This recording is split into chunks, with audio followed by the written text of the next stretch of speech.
अस्सलामु अलैकुम वरहमतुल्लाहि वबरकातुहू।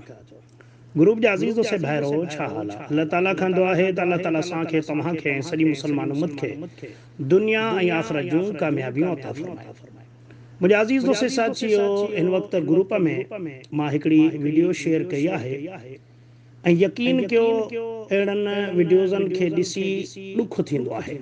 घणा दोस्त अहिड़नि वीडियोज़नि खे ॾिसी ऐं पोइ खिलंदा आहिनि ऐं चवंदा आहिनि माण्हुनि जी जहालत ॾिसो, माण्हुनि जो अकुल ॾिसो।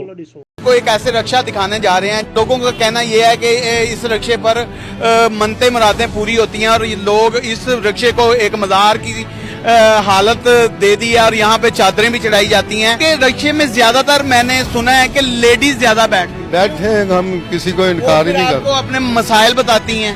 अल्लाह गर्म कर देता, बस उनके ऊपर हमारी लॉ लगी हुई है दाता से गौश पाक से। अच्छा, बस जो कोई चादरें दरबार से मिलती हैं तर जाती हैं इसको।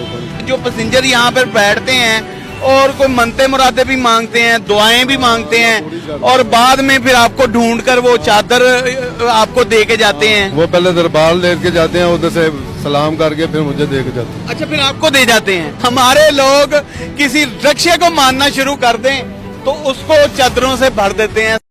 पर हकीकत में असांखे रोअण थो अचे त असांजे उम्मत मुस्लिमा खे अहले बिदअत ऐं अहले शिरक वारनि किथे अची पहुचायो आहे।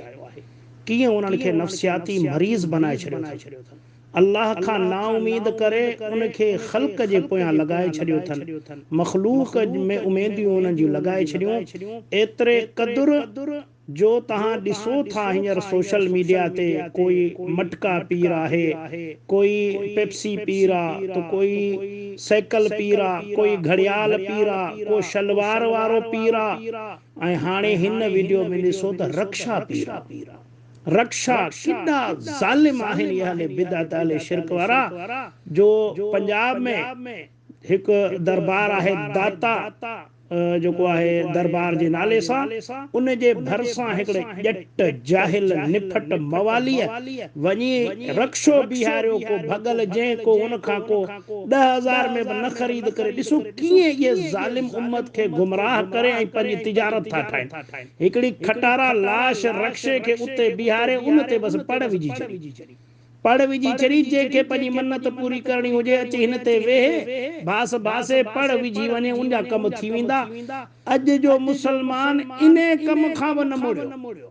पाण हू बदबख्त हवाल ॿुधाए थो, चए थो मायूं तमामु घणियूं थियूं अचनि, उमेदूं खणी हिन रक्षे ते घड़ी सवा वेही पड़ विझी ऐं असांखे ॾेई था वञनि ऐं असांजो कॉन्टेक्ट दाता साहब सां लॻो पियो आहे। शकिल ॾिसोसि, मुंहुं ॾिसोसि, मुहांडरा ॾिसोसि, जेको चए थो दाता सां असांजो जेको आहे कॉन्टेक्ट लॻो पियो आहे। सो बसि पोइ माण्हू असां ॾे अचनि था, उन्हनि जा बि कम थियनि था ऐं हिननि जा बि कम थियनि था। अल्लाह मुझा अज़ीज़ दोस्तों, रोअण जो मक़ाम आहे।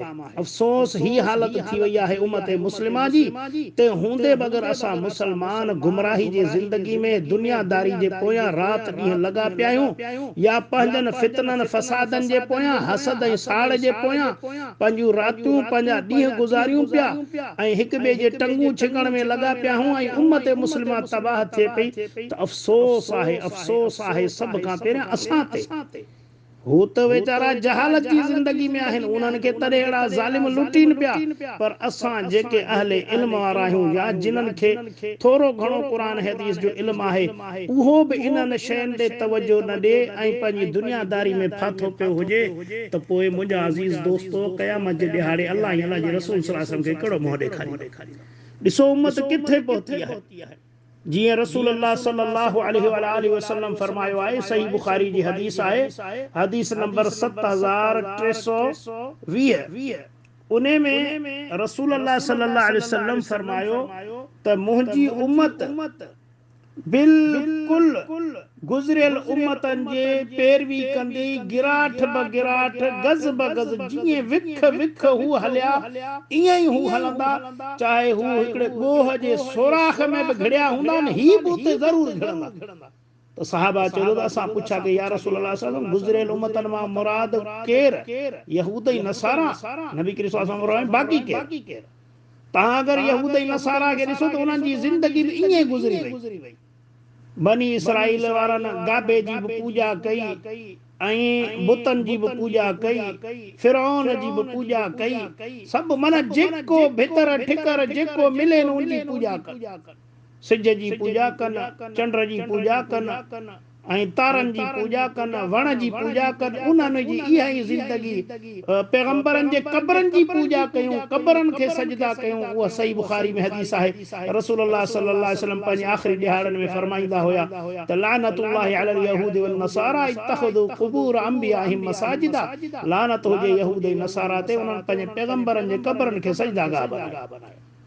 सो हींअर ॾिसो साॻी ॻाल्हि थिए थी त ही उम्मत बि बिल्कुलु विख बविख उन्हनि जे पैरवी करे वेठी। का शइ कोन था छॾनि।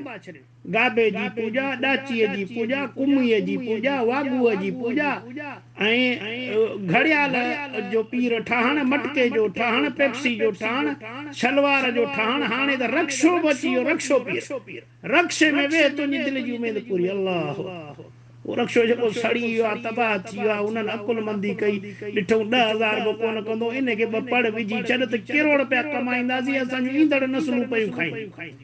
सो मुंहिंजा अज़ीज़ दोस्तो, सुजाग थियो, अल्लाह जे वास्ते सुजाग थियो।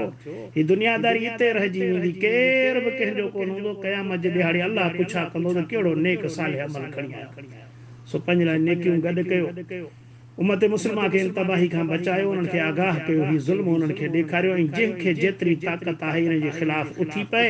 जिथे ॾिसो वणनि ते शिरक आहे, कबरनि ते शिरक आहे, या अहिड़ियूं कोई ग़लतियूं घटिया अमल आहिनि त उन्हनि ते बिल्कुलु भरपूर आवाज़ उथारियो। हथनि सां रोके सघो था त हथनि सां रोकियो, ज़बान सां रोके सघो था त ज़बान सां रोकियो। जेकॾहिं न त उन अमल खां दिलि सां नफ़रत कयो, ऐं उन नफ़रत जो इज़हार जिथे किथे कयो। अल्लाह ताला खां दुआ आहे त अल्लाह ताला असां सभिनी मुस्लमाननि खे कुफर, शिरक, बिदअत ऐं तक़लीद खां महफूज़ फरमाए। ख़ालिस क़ुरान ऐं सुन्नत खे पढ़णु, सम्झणु, उन ते अमल करणु, ऐं उनखे पूरी दुनिया जे इंसाननि तोड़ी पहुचाइण जी तौफ़ीक़ अता फरमाए। आमीन या रब्बल आलमीन। अस्सलामु अलैकुम व रहमतुल्लाहि व बरकातहू।